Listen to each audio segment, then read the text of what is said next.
We're here. Oh, this is our show. We took over Bobby's show. We're live. We made it. What's going on, Bobby? Welcome to a Thursday live show. I was a little late getting to this. Let us know if we're live. And I saw you guys all in the backstage, and I'm like, you know what? I'm not even gonna do the hello. I'm just gonna go live and then make you three guys the live streams. And let's go. See how your instincts take over. I'm trying to make this screen the right way. Oh, that's what it is. I have that banner that's making it go like that. How we going? I'm here with the New York Revival guys. Are we live? Hey. There we go. That's the screen that I'm looking for. How are you guys doing on a Thursday afternoon? Man, we're doing great, man. We're doing great. We're here with Bobby Skinner. This is a damn good day right now, man. Shout out to everybody. I know. I also thought about doing the Eli introduction, and I'm like, you know what? I can't do that. Like, there's only certain people who can do that. So I'm gonna put your guys' YouTube in the chat here in a second. So I want to do some more live streams. Besides just like the regular podcast, especially in this dead time of the season, and just bring on guests that we maybe not get to talk to as much. So we got the New York Revival guys. We got El Jefe, Mr. Glass Half Full, and Eli Ricks. How are you guys doing? I know you guys were I want to ask you this first. How was the draft? You guys were there in Green Bay. How was that experience? I know you guys got to dap up Abdul Carter a little bit. How was all that? One of the coolest days ever. If we just went there to party, and you said Eli Ricks for some reason, it's Eli Ricks. You know what? I think Eli Ricks.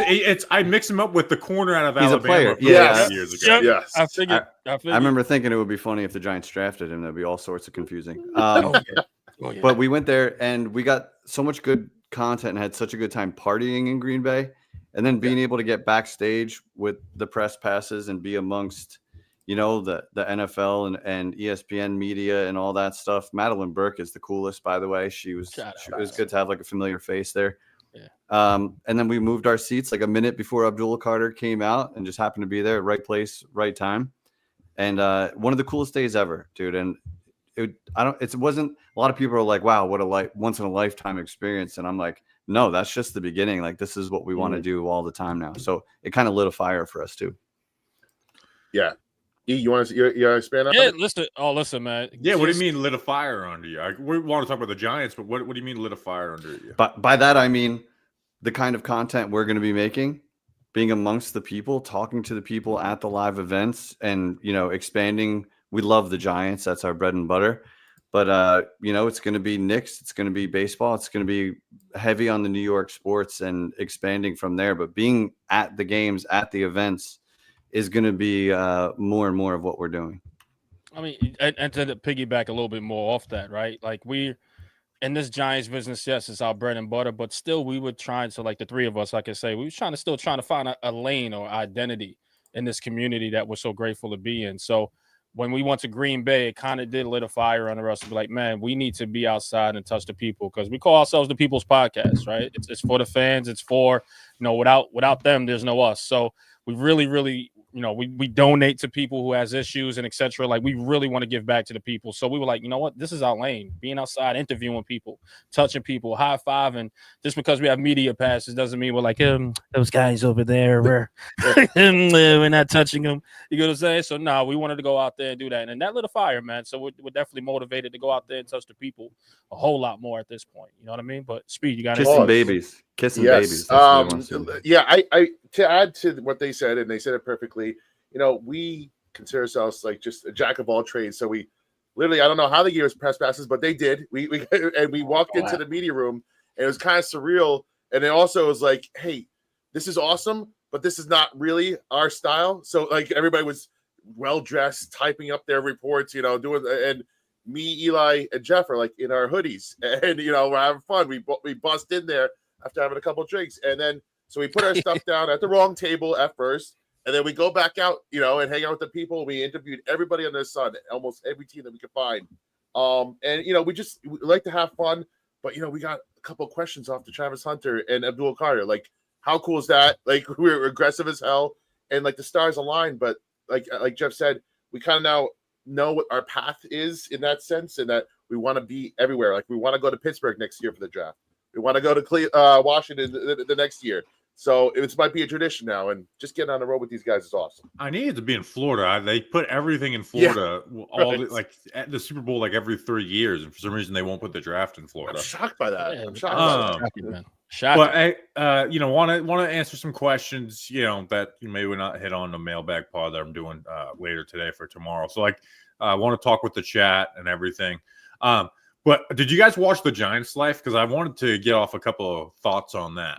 The first one is, if you haven't watched it, is that Abdul Carter and Theo Johnson hate each other's guts, and I'm so excited for training camp. Like, whenever I get a mailbag in June, it's like, what's your prediction on the first camp fight? It's automatically Abdul Carter and Theo Johnson. dude. Was a very like we got unfinished business, and then when he was serious about that shit too. Like you could tell that they've had some scraps, and he even everything he said kind of like pointed to they hated each other. Even at the end, he's like, he gave me a hug and said, "Hey, good luck," but like that was it. Like that was it was like mafia. It was like he gave me his respects at my last game, right. But like we got unfinished business. So, and he was a stacked linebacker that year, so they had one-on-ones with each other and everything. So that they got after it quite a bit. I thought that was pretty cool. There wasn't a dog in them though. The one thing was cool is, like, we talk about how are they going to use Abdul Carter, is it is clear that they are going to use him in multiple ways. Basically said you're going to have to learn all 5 positions on the front. So that was good to see. Nothing crazy out of it. I think we'll learn more from the Jackson Dart one tomorrow. Oh yeah. That I can't wait for. I mean, I just love that. It's like you said, they're going to use him as their first question. Dable asked him, "How do you feel playing off ball?" Like that means Thibodeau's getting on the field, Burns getting on the field, and you can picture now, Carter getting on the field at the same time. That's exciting. I threw us a little bone there, and that got me riled up. I hope he comes in like you saw him meeting Burns, and like I hope he comes in and like really pushes the guys that are there already, because like it's got to be weird for Thibodeaux, who he all of a sudden he's not the young guy anymore. You're getting in the back end of your rookie contract. This is when you kind of set the tone for the rest of your career. And now you got this young guy who's not quiet. He's coming in with the same confidence that you had coming in, and he's going to be making plays. So I think it's the kind of guy, he's nasty and he plays like that. And I think he's going to lift everyone up, even as a rookie. So that's going to be cool. Yeah. And frankly, he's taking snaps away from Kavon, right? Which I was a proponent of Abdul Carter all offseason once I realized we weren't getting Cam Ward. Even if Travis Hunter was on the board, I wanted Abdul Carter. But the conversation was like, well, the need, and they have this player. I'm like, I've been the biggest proponent of, like, I don't care that Kavon Thibodeaux is here, and to stop me from getting Abdul Carter. That being said, now that we're here, the question is, what happens with Kavon Thibodeaux? There's different ways he can respond, right? You can really buy into this 3-man rush, and it can uplift his game. But this was similar to I said last year with the dynamic in the wide receiver room. It's like depth is good, but also depth may not be happy, right? Somebody out of Darius Slayton or Jalen Hyatt was going to be unhappy last year, and it ended up being Jalen Hyatt. They played the better player in Slayton. Now, edge is a position you rotate a little more, and Abdul Carter's position flexibility allows you to keep Kavon on the field more than you would a traditional, if they had drafted Jared Verse or whoever, Yeah. But I am really interested to see how Kavon responds, because we know he's not someone who's, afraid. He's not going to say the cookie cutter answers to everything. Like, I want to see how he responds. Do we get the best out of him, or do we get detached and, moody Kavon Thibodeaux? Now, you know what? I've been calling for Kavon Thibodeaux to step up the entire time he's been here. I mean, the only one game he had was with Washington, right? So we expect him to actually equal out to the draft position or the number they picked him at. This is the time. If he can't get it right now, he's in a world of trouble. But here's the thing. I think they picked up his 5th-year option knowing that we got a plan for you. We got a plan for you to at least excel in some sort of position here. And they do understand the more pieces that are rotated in here and the fresh legs, the better against opponents. But I think Kavon Thibodeaux will answer the bell. I really do think, and I won't say come back and standout year. I'm not sure about that. But I think he'll deliver a little bit better or probably a little bit more better than what his numbers were in the past year. So I think he'll answer the bell. He has no choice. Otherwise, he's going to find himself on a different team or maybe out the NFL. So I think he understands the pressure that's on him, and I think he'll deliver, man. So we'll see what happens. And even though we picked up his 5th year, which like guarantees at least 2 years of these like big names that we've got on the defensive line, like it's gonna push him. It's absolutely gonna take him to a new level. And I don't care if it's 8 sacks apiece and it gets the team to a good number. Competition brings out the best. So he's gonna do that. He's definitely gonna push Thibodeaux. And like right now, Kavon hasn't done anything to earn this big contract. I think he'd get a contract if he hit the open market that would have, double-digit millions, 10 millions plus, and 15 mil for an edge rusher. Like that's just that's not a big deal, especially on a 1-year basis for Kavon when that 5th-year option comes into play. But if he does take his game to a next level, like a legit player who's going to get like one of those big contracts at near his position, that's a good thing, right? This team does not like who are the stars that this team has to pay coming down the pipe from Kavon's class? Nobody. From the class after that, nobody. Nobody from Banks, JMS, or Hyatt is getting a big deal, or anyone from day 3. And then you get to the next class of Malik Neighbors, but again, that's way down the road. Like if they have to, if we're looking at it and looking, oh my gosh, we pay Brian Burns 30 mil and Kavon Thibodeaux's getting 26 mil per year or whatever, and then you have Abdul Carter, like fine by me. Like I am totally fine of investing big money in that position. And then hey, maybe 3, 4, 5 years down the road when it comes to pay Abdul Carter, you're moving off of Brian Burns and you're looking to bring in that other third piece, So good problem to have, right? It's a good problem to have. And again, I'm not sitting here saying we're going to get to that point right now. My prediction is we wouldn't. I think Kavon's contract, if he were to hit the open market, would be one of the more intriguing. I mean, he can negotiate for a new contract right now if he wanted to. I don't think either side is in a hurry to do that. So we'll see. But I'm all in on that. When do you guys want to see Jackson Dart play? Because I know people don't want to play him all season. Yeah, so I'm telling you right now. Ideal world, I wouldn't either because that means the Giants are winning games. Right. But let's talk about a world that the Giants have lived in for a long time, and they're not winning games. I want to see him for at least the last month of the season if we get to that point. And you know what? What's crazy is, right, like if we're at the last point of the season, that means we got 3-4 wins under the belt, right? So you bring him in and you see what he's capable of doing. Let's hope it doesn't get to that. But if it's 3-4 wins, then yes, let's go see what Jackson Dart has. But I predict, Bobby, if you don't mind, a quick little prediction here, brother. Quick. I think, man, at least the Giants will have 8 to 7 wins this season. All right, not enough to move the needle, but I think it's enough to have Jackson Dart sit for the entire year and have him grow and learn the process of what Brian Daboll. If they go to 3 or whatever wins there is, Brian Daboll's probably gone. I don't think they'll keep him here for that. So as Giants fans, I don't think we want that. So the more we win, the longer Jackson Dart sits, I think the better, and the better chances for this coaching staff to actually develop this young man. Otherwise, we're going to have the Daniel Jones saga all over again. Different coaching, different scheme, different everything. And don't forget, Brian Daboll banged the table for this guy. So we got 3 wins. Nah, man. The longer he sits, awesome. I don't want to see him at all. But if we have to, yes, end of the season, and it shows promise, then maybe Daboll would stay. We'll see. Answer that question. I say not before Thanksgiving, right? Thanksgiving would be my date, because they're gonna give Russ a good month and a half, 2 months, and if he's really not cutting it, they're gonna give Jameis a shot, and Jameis might do his usual thing where he wins you a game, he loses you a game, and then again, like Eli said, if you're hanging around 5 wins, you need to dangle something right in front of the ownership and the fans to say, hey, please bring me back, right? So that's when you're going to see a little panic. But if you're at the 7-win mark, or 6-7 win mark, and you're winning some games and the quarterbacks are doing okay, you'd like to see Dart just sit the whole season and maybe get him some snaps here and there, a blowout maybe. At certain spots you fit him in, but otherwise, let that kid develop as long as he possibly can, as you said. It's going to be one of the trickier situations for the Giants to navigate this year. And the best case scenario, the unrealistic best case scenario is that Jackson Dart just dominates in camp and hits the ground running. I don't see that happening. But like what I would call the best case scenario, he's playing third stringers. It looks good. It'll look good. The most realistic best case, I think, is Russ keeps you afloat and he's winning enough games where Jackson and jobs are safe, and then you don't have to rush Jackson Dart out, because on the other side of that, the worst case scenario is that Jackson Dart is rushed out there and he fails miserably, and then you're blowing everything up, and that quarterback is in limbo because now you got a new GM who's going to want a new quarterback, like Spiro was saying. Then you're stuck in that situation again. So I hope it's not till Thanksgiving as well. If they're like kind of middling, and you're like, okay, jobs are safe. Let's see what Jackson Dart has. There's a chance Jackson Dart has to come in and perform to save jobs. I think that's a realistic scenario in December and on. So we'll see how it goes.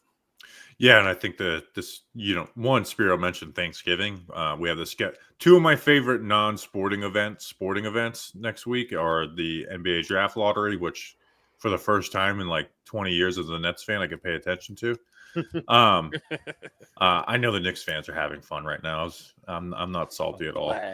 And then the schedule release. So one, I would like no Thanksgiving game. That would be nice. But it is unreal how tough the Giants schedule is. And I understand the counterpoint of like, oh, well, you don't know how good this team is going to be. The team with the preseason hardest schedule never ends with the end of the season hardest schedule. But we could still look at those teams and understand that injuries can happen and be like, that's loaded, right? The NFC North is loaded.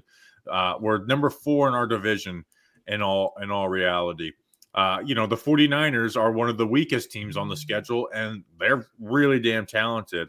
So it's going to be interesting to see how this season starts, because the Giants have had bad starts essentially every single year except for twice over the last decade. Not just like not good starts of 3-5 and 4-4, like 2-6 at best. 2-6 at best, and that's where you get into these weird decisions. And especially, you thought their seat was hot last year. It will be different. We can all talk patience in the offseason. I have seen this story a million times, and we can even say we don't want to see Dart. If we are 2-6, I guarantee you I will run a poll on the Giants Nation Show Twitter account and be like, do you think Jackson Dart should start? It's going to be 85%. Yes. Yep.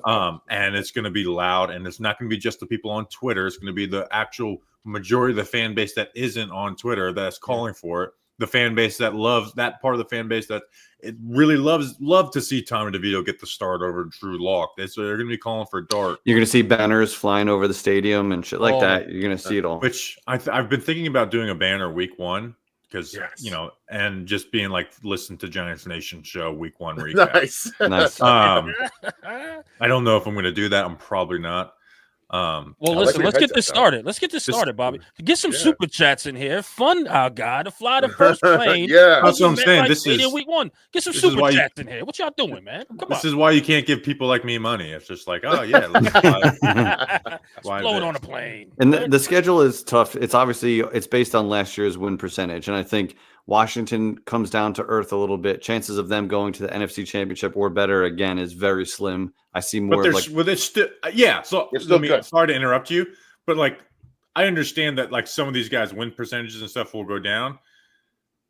Which of these teams do you realistically see the Giants being better? Like the Bears is like let me look at the Giants' opponents and we'll go through like which one can we really see? Yeah, like Vegas and Vegas usually knows not to favor the Giants. So they may not be favored even against the Bears. They may not be favored in any game. Home games, which of these opponents can you really see being worse than what we think in the offseason? Cowboys, Eagles, Commanders, Packers, Vikings, Chiefs, Chargers, 49ers. Good God. Like which of those teams are like the Giants? Maybe Vikings with JJ McCarthy depending on where we see him, he may not be off and running yet, but they have a very good coach and they got Sam Darnold playing like that in a year. So you'd expect good things, but that's a complete what if. And even on the away, again, you have your opponent, your NFC East opponents, and then you have I can see the Broncos not being the same team, but still, whatever. Good. The Lions, and then you actually have your like the Raiders, the Saints, the Patriots, and Bears. If anything, 3 of those teams could make some jumps. The Saints are the Saints, but you can actually see some of those teams getting better and not worse. So we'll see. You gotta hope those easy teams are early in the schedule at least, though. Give me at least like 2 of those easy teams so you can get a little confidence, a little something, right? Going. Yeah. That's all I'm asking for. Well, I thought that last year too when we saw our schedule. I'm like, hey, this reeks of 2-0 for the Giants, and it's like, no, it didn't reek of 2-0. What it did reek of is like if we don't start 2-0, it's gonna get rough after that. So please just start 2-0 to give us some hope. Yeah, even if we end at 3-5. Hey, let me say this: the Giants haven't gotten better during the offseason. I mean, again, on paper, right? It looks promising. No, that we can at least compete with some of these teams. Let me ask you guys. You don't think? I hope I'm not the Debbie Downer of the offseason because I don't want to be. But they do look better on paper. The issue is that the Giants season never goes on paper, and they are thin.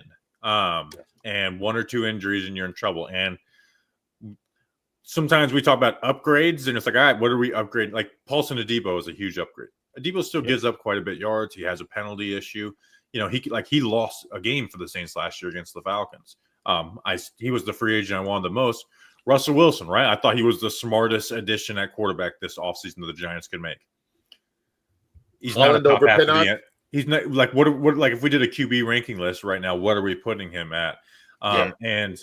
So they are improved, absolutely, right? Like if Shane Bowen can work some magic, this is a defense that can, you know, make some money.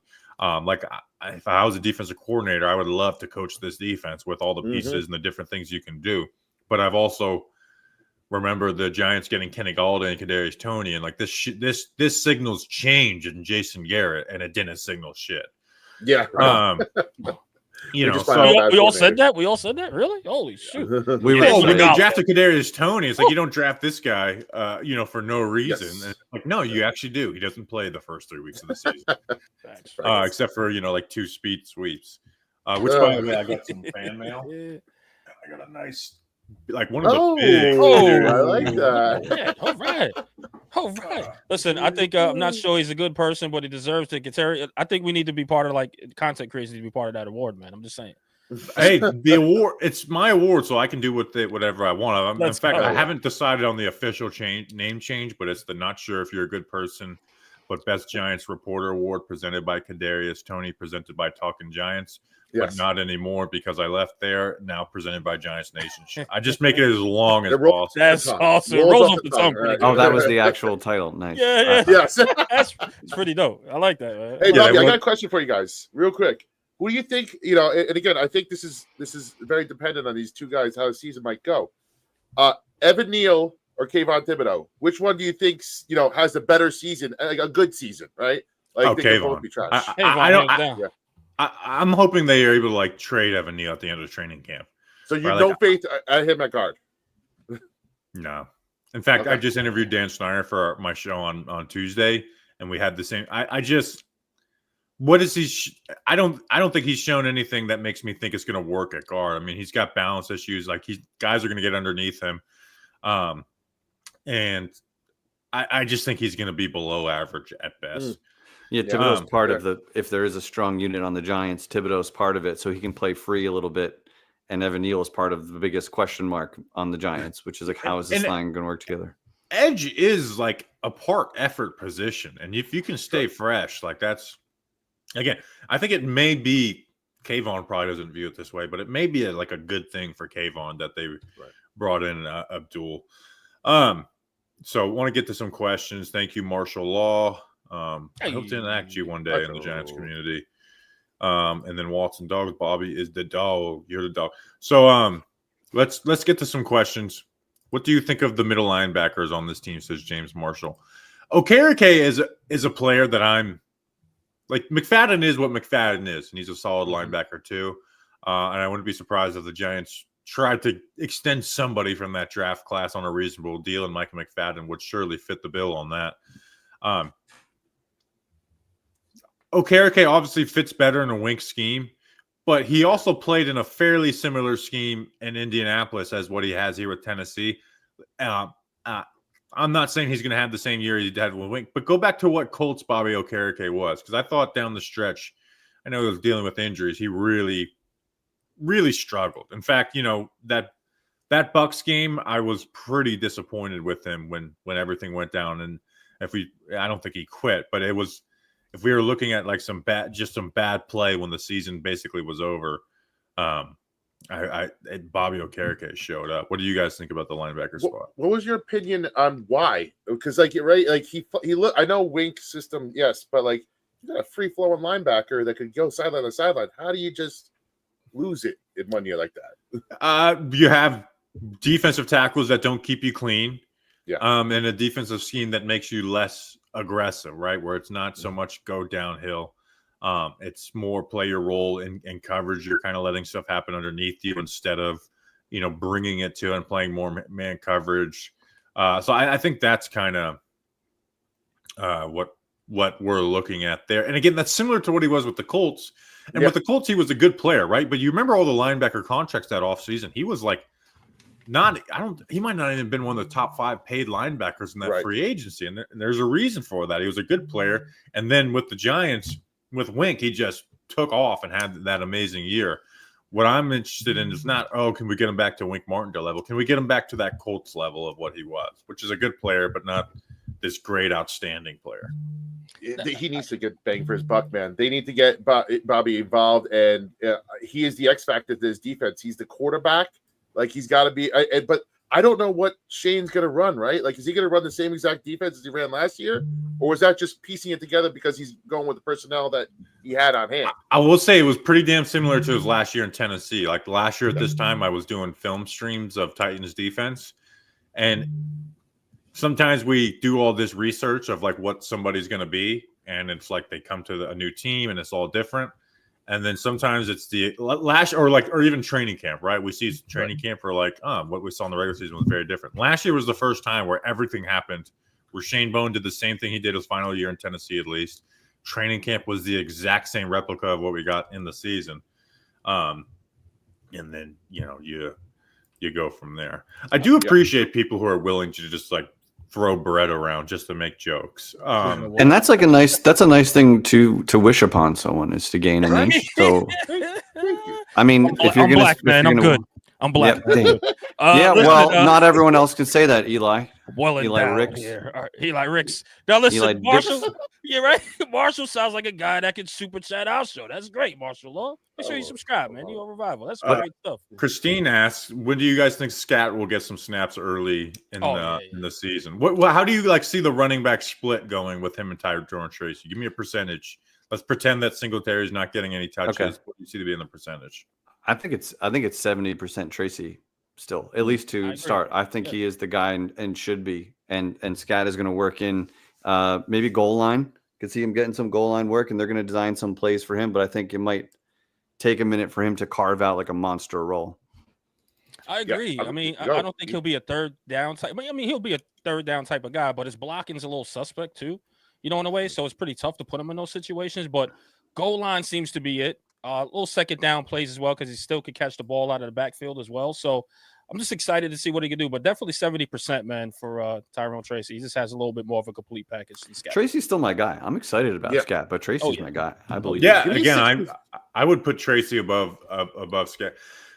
Scattaboo is the pick that I'm excited for, but I'm also scared that we look back and because there's red flags, right, with the athleticism issues. So I watched him in that Texas game live, and I was like, oh, this is a fullback, right? The way he moved. I was like, this is sure as sick. So then I go to pop on his film for my write up on him, kind of with that preconceived notion. And then you just get lost in it. And it's like, this dude's just making people miss. He breaks tackles. This is fun. This can work. So we'll see. But I wouldn't want to put that on. I'm teasing the Dan Snyder interview for next week. Dan's thinks he can be the lead back over Tyrone Tracy. I would give that to Tracy. I think it could be 60-40 though. What? I think it could be 60-40. Yeah. Dude, they wanted to draft, word on the street is they wanted to draft him earlier, right? They wanted it. So they clearly have a role for this guy. They liked him in the third. I think he's going to be a tone setter. I think he's going to be a bruiser. And if you want to, gain those tough yards, it depends on who you're playing, but he can get those tough yards, but he can also catch. He's multi-dimensional, dude. That's what I want to get him in space. I don't want to put him down on 3rd and 1 where we're obviously just doing a halfback dive and he's going to get stuffed and everyone's going to be like, what a dumb draft pick. Be smart with him, draw some plays up for him, play action. Then next time go to him, do stuff that's going to be creative to get him in the game plan. And I'm fine if he helps keep Tracy fresh and he gets to show off too, but I still think it's Tracy's job But here's the thing, though, too. I think if you put him on those 3rd-and-1s, I think he has the strength to actually push a pile. Like I don't think he's weak at all. He may be small in size as far as height, but I think he still has the strength to actually get you those little extra that yard or at least those extra inches. I did a segment on him on the breakdown of like the short yardage plays, and he's really good at them. My favorite one was against Texas, where he actually didn't get it, but he broke like 5 tackles before and ended up getting stuffed, and it's like, how do you not fall? He doesn't get tackled by that for him player. to, That's and the I best think part. for the first player in a long time, he could have like that Jeremy Shockey effect where the crowd just absolutely loves him because he looks for contact and he wants to hit you when he has the ball in his hands. And so like getting him in space and having a couple plays like that, I think will probably get him a lot more looks, but that's not going to come from just runs up the middle. I don't think we have that kind of O-line yet. That's just going to pave the road for him. We got to get him in space. But isn't that why you draft him too? I'm sorry. Even that what you draft him too, knowing that we'd have the O-line, knowing that he's gonna have to break a few or whatever the case is. But I don't know. But we'll discuss it. I'm sorry. It'll be interesting to see. Again, there's like the interesting thing is the way to see they use guys. My brother's in the chat who's a Commanders fan. I want the chat to let me know if he should be banned or not. No, shout out brother Skin over there. Like the stream where Daniel Jones makes the Pro Bowl. I kind of want to see Daniel Jones in the Pro Bowl. Oh my god, I can go that would and be talk something. to him. It's just like we want to rid ourselves of those conversations, right? Like but you could just see him, just like Barkley, just going out and having a good season, and just like another year of talking about Daniel Jones. Good for him. I'm over it, man. By the way, martial law. Stop giving money. If you leave a comment without money, I will highlight you. Thank you very much. Thank you very much. Martial law, keep it coming. We got a plane to fly over. Did you hear Bobby Skinner? We got a plane. You've hit the limit.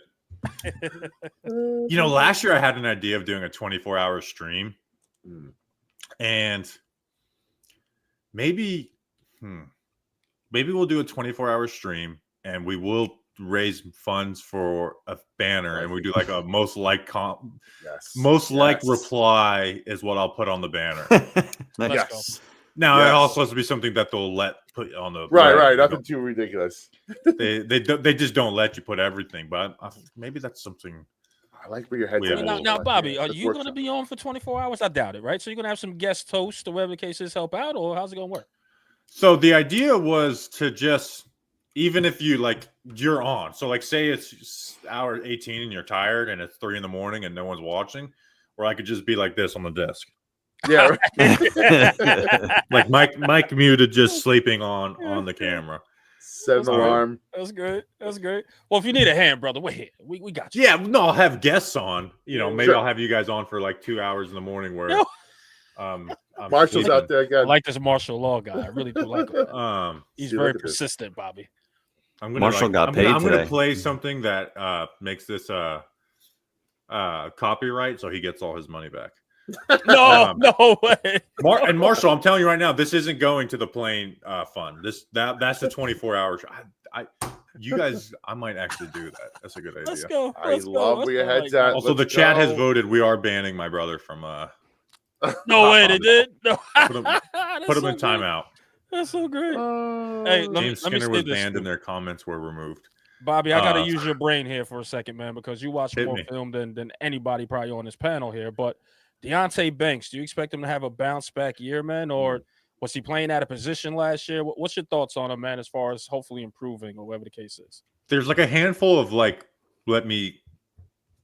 I'm willing to withhold judgment of what you are, right? Like just going on that class. JMS, I kind of know what he is. He can make improvements, but I know what he is. Jalen Hyatt, I know what he is.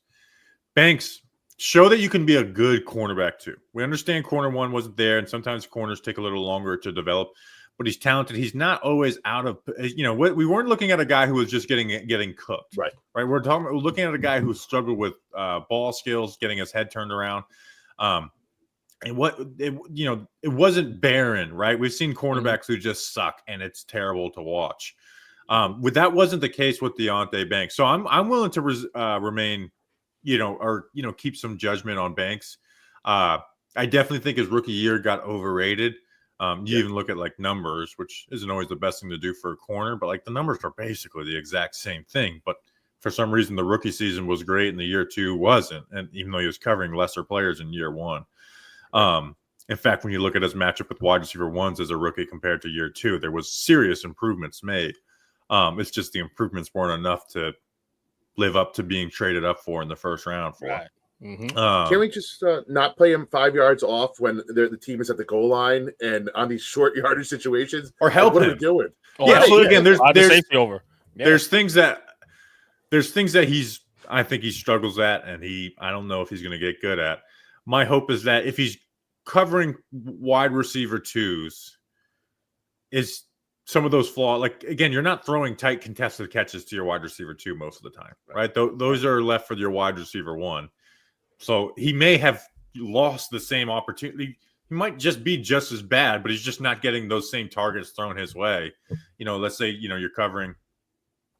It's actually a terrible example in the NFC East because you have George Pickens with the Cowboys now and Debo. A lot of good. Yeah. So maybe I'm just totally off base here, but like you're not going to get this, some of the same targets that you got facing wide receiver 1. So Usually. we'll see. Now, do you see he's more of a man guy or zone? You think he was playing out of position last year? Because I thought he was, but Bobby, you the man, so let me know. They played. I mean, most of his losses were in man coverage. Like it was like the Giants played a ton of man. They just didn't play a ton of press man, which I think is his best. But at the same time, I think some of the reasons why he wasn't beat as badly as year 1, there was like a bunch of film where he was just getting cooked.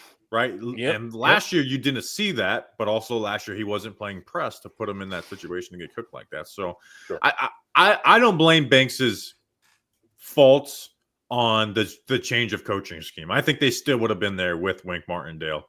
Maybe not as much, but I don't think Wink Martindale being here makes us happy with Deontay Banks's year 2. I think it would have been similarly bad. So we'll see. But again, he's so talented and he's not so far off like Evan Neal, right? Where going into last year, it's like if Evan Neal can make a jump, I'm like, that jump's gonna have to be across the Grand Canyon. Deontay Banks's jump is down the stairwell, land on your feet type of jump. It's a real jump. Not everyone can do it, but it's doable.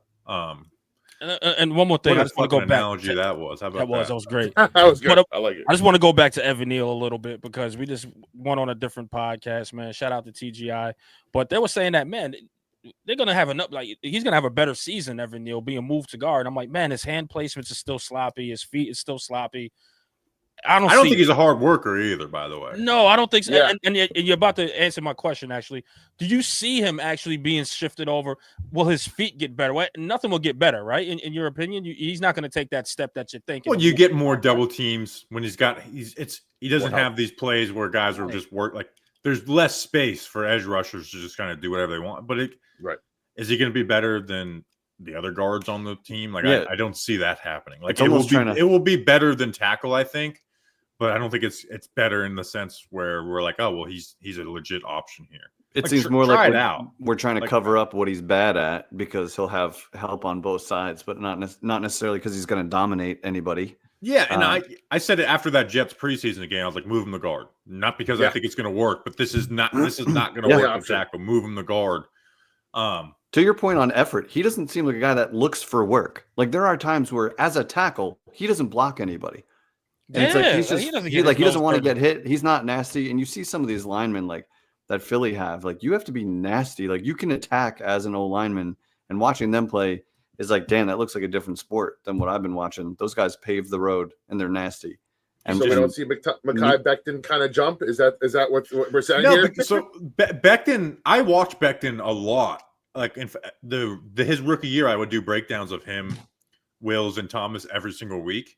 Right. And Becton put together some good film. He could move. There was some awesome film with him where I was like, there's no one in the league who can do this besides things. So I thought that Becton would look okay at guard. He wasn't amazing, but I thought he would look okay at guard last year. Right. And he did. I just don't see that with Evan Neal. It's just different types of players, different levels of athleticism and balance, where just Neal doesn't really have that. Where Becton had some Becton had some games at tackle where this could be a great player. Evan Neal has never had one game at tackle in his career where you thought that he could be great. Nope. That's totally agree. Every $10 donated to the Plains of Beer I'll drink in Charlotte. Oh, by the way, if you guys could make it, it's a long drive, but we're doing a live show in Charlotte, May 24th, I think, on Saturday at the end of the month. We did this like 3 years ago, and somehow I was able to get the Charlotte Motor Speedway to now host it. Nice. And then number 2, Body Armor. They're sponsoring Ryan Blaney in that race. I was like, hey, why don't you sponsor it so we could go to Charlotte and try and save the Giants? So Mr. Brown still saved the Giants last time. Guys, we gotta go. If you come out there, it's free to do like the live show, and then the race we're at is one of the cheaper races. So just get the cheapest ticket possible. I think they're like $25, and then we'll all go sit together in one turn. So I'm sure most people shit. I like this idea. Dude, we had like 20 people show up last time, and we did it in the parking lot, no like plan. So now we actually are like Charlotte is hosting us for this. So that's fine. We're gonna have to make sure it happens. Bobby, let me ask you, man. Please tell me you're coming up for training camp, man. Please tell me. Yes, I'm coming up. Thanks again to Body Armor. I'm coming up for training camp. Hey, let's go. Can I hit him with the air horns real quick? Hold on, let me hit him with the air horns. That's all I want. Oh, you have the air horns on your side. How do you do that? Yeah. Is it just coming through your microphone, or do you have it like coming through your computer? I have it going through the computer. It's a soundboard here that we got here. Nothing too crazy. I have some like drops that I use. Let's go.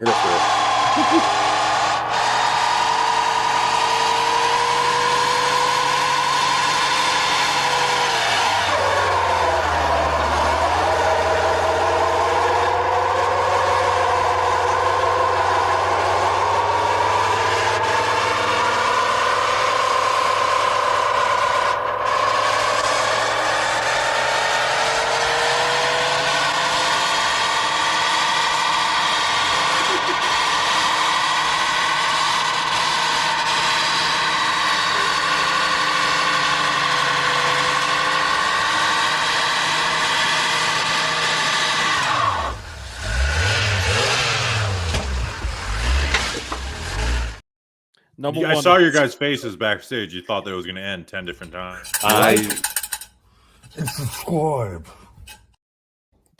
By the way, guys, if you haven't seen Bobby Skinner in real life, that is really scary. That's my dad in New Jersey in 1991 in his work van that he went to work with in the next day. I love it. He's doing burnouts on a Roto-Rooter? That's crazy. Oh, baby. How did those tires have anything left after that? Shout out to Dad, dude. All I want to see is the offense scoring points. Martial law. I did say I'd put every chat up. Some of those things I'm not saying.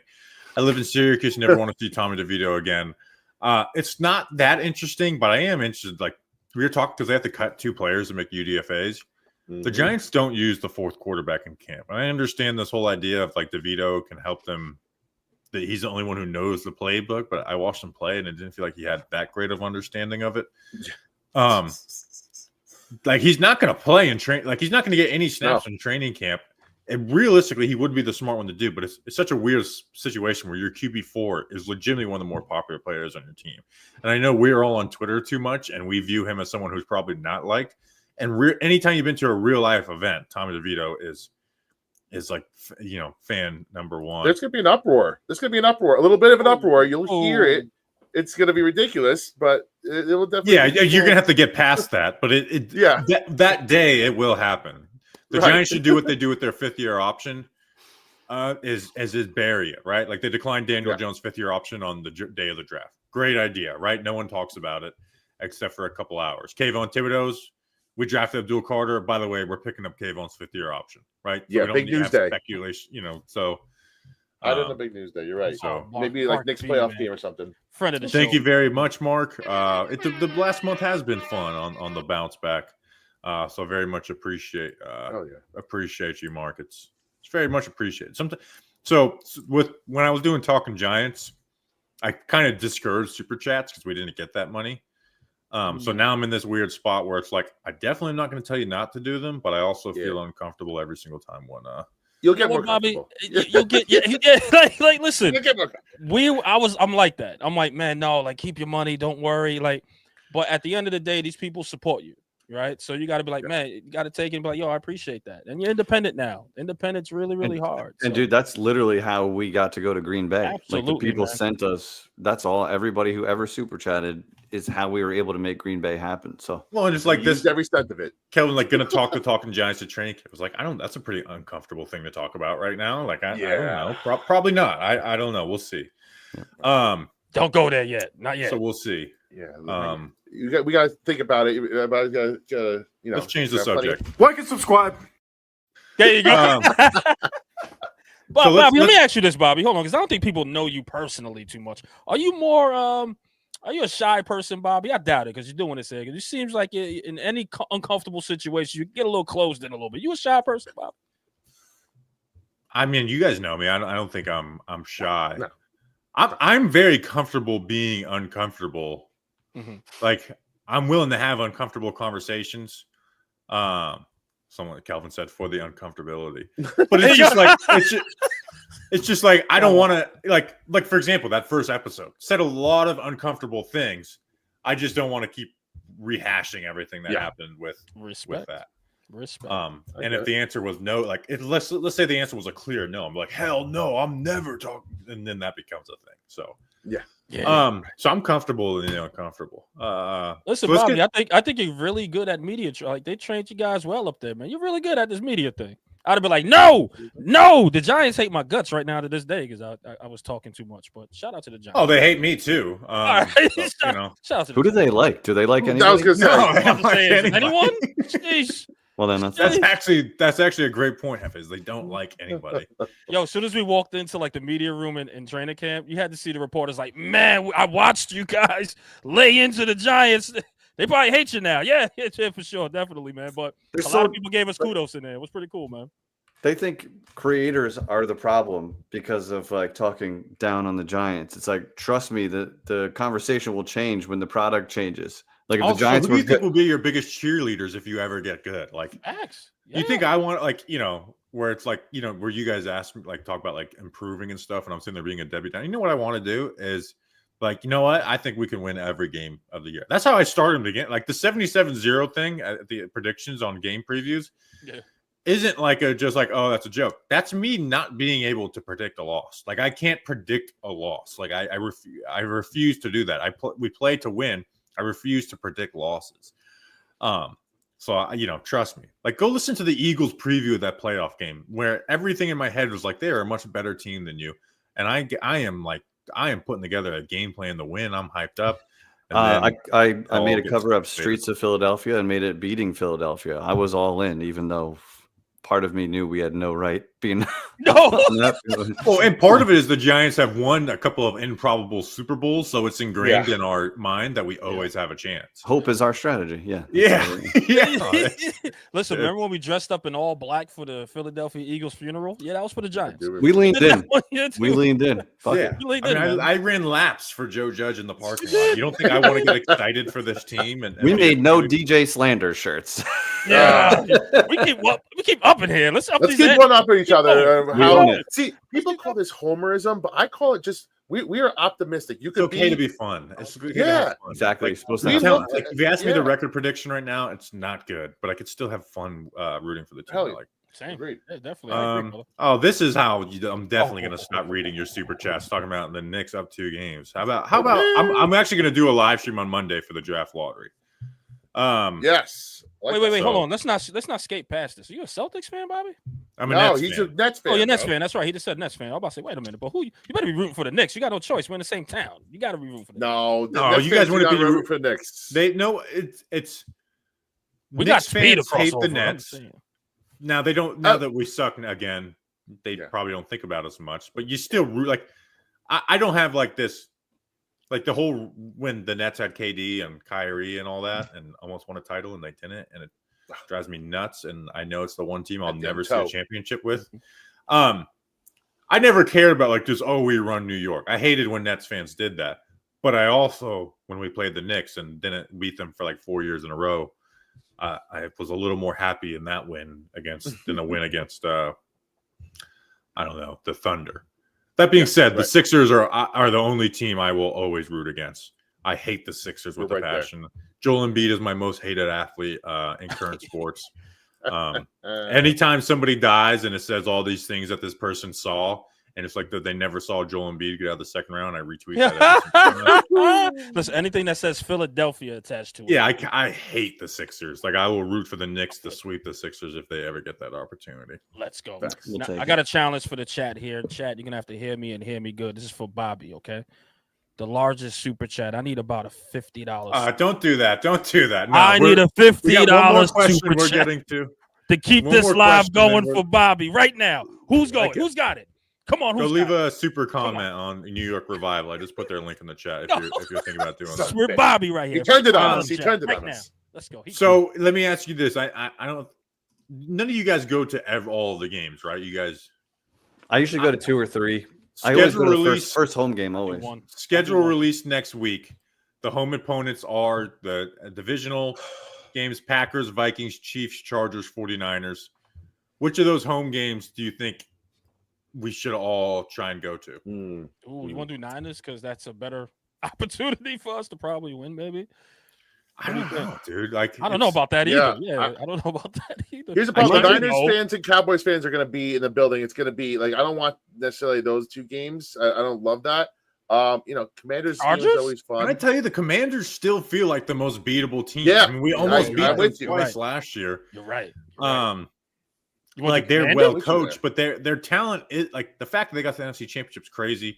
They have a better quarterback than the majority of the teams we limited, but like we didn't come close to beating the Cowboys last year. We didn't come close to beating the Eagles. We didn't play the Packers. We got our ass beat by the Vikings. The Chiefs actually might be the best chance because they play everyone close.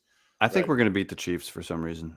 We almost beat them on Monday Night Football with Joe Judge and Patrick Graham a few years ago. Like that was. But I feel like especially if that game happens to be in October, it's like you don't want to go to a game where the Giants season is over and it's freezing cold. That's pretty miserable. But if we get an October game, the Giants are alive, and you get to go see Patrick Mahomes play, that's a good one.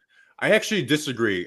Since I go up there, I like to go end of November, early December, because it's either we're in the playoff hunt and it's exciting, or the season's over and we're just there to have a good time. I'm with that on that. But I agree with but Commanders feels like the best shot, but our defense should be better than most offensive lines that we play now. We should be in every game for the most part. Minus Eagles. My streak of not going to games the Giants didn't lose ended this year with the Tommy DeVito versus the Bucs game. I mean, you had no shot, really. You didn't really have a shot. I know, but it did factor into the game that I picked every year. Was like, what game do the Giants have a realistic shot of winning? That's a good streak. So that's why I picked the Patriots game in 2022. I'm like, we could beat or 23. We could beat the Patriots. Yeah. You pick the game. We'll get there. As long as it's on a holiday weekend, we're there. Yeah, Bobby, you let us know, man. Whenever. By the way, I owe you. We spoke about this. You said you love Mexican food, right? Come to my neck you gave me a recommendation. Come to my neck of the woods. Me and the guys will host you. You know what I mean? You're in Long down. Island, right? We got you. What was that? You're in Long Island or Staten Island? I can't remember. Staten Island. The best. I'm telling you, in the city. I got a spot. So whenever you come down, let me know. The guys and I will host. I will. I'm going to remember that. But now I'm not going to be up in New York as often because I'm not working with John Boy Media in their office. But I think when I do go up to the city now, it's going to be more like vacation-y. Before it was just going to work. Should I say their address on the stream? That's a super chat. $50 super chat. $50 super chat right now. Come get it right now, guys. You put it in there. He says the address right now. $50 for an extra $200. I'll mail you my key card that I still have. Let's go. 200. Let's go, y'all. Let's go. All right, that's a stream. Go subscribe to New York Revival. Appreciate you guys very much. Appreciate you, man. You guys I got to send you guys some of the new stickers. You guys send us merch. Please. We love it. Stickers, merch, whatever you want, man. We will take it. So we will promote you, man. Mailbag pod out tomorrow. Jackson Dart versus Georgia Southern film breakdown out later today. Nice. Appreciate you guys again. Go subscribe to Revival. They're doing big things, and we'll talk soon, guys. Thanks, Bobby. Word up, man. Appreciate you, brother.